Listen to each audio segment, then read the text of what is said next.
cry. It's okay. Don't cry. Kuya Marco gonna help us and Jesus of course gonna help. Si Madam Ling na katong iyang anak, kasi kaya pangasin mong anak te? Carla Angela. Si Carla Angela nga katuang naay lupus with a kanang heart issue.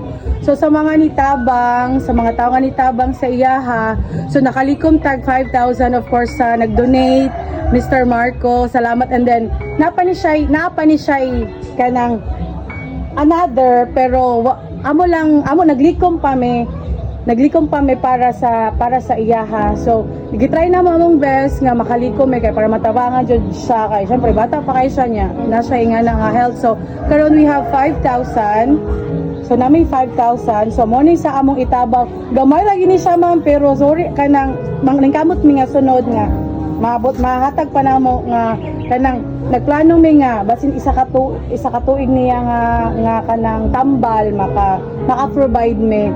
So mo ni sa katong pag outreach program namo sa bukid, so siya gid ang among napili kay bata pa kayo siya na siya nga nga mga sakit. So it's para sa ako as a ginikanan. So kuan kayo siya kanang sakit siya pero kinahanglan ginato nga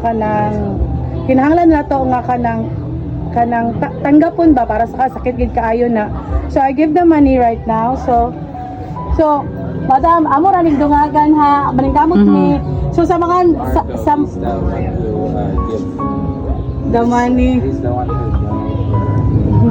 Salamat.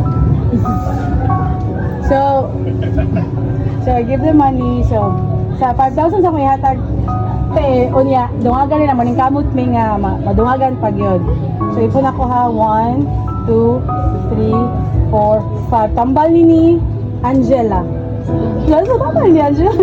Ilang ano lagi kapalo ako nga siya lagi nagtrabaho sa ila. So basin sa mga gusto pang mo donate sa mga pod kanang kaysa sa mga maluluyong kasing-kasing nga kanang adlaw-adlaw gyud sa tambal sa pato siya te katong sa para sa tuda eco nga kada buwan ba te kada tulo ka buwan Ang buwan lang follow up check up kay naman gid siya March pa daw. next padayon lang gihapon kay check man gihapon sa kung okay ba yung heart.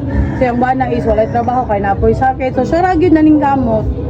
So maningkamot na may puhunting nga makakuan pa mi makahatag pa mi sa more na mga nananaw karon nga andam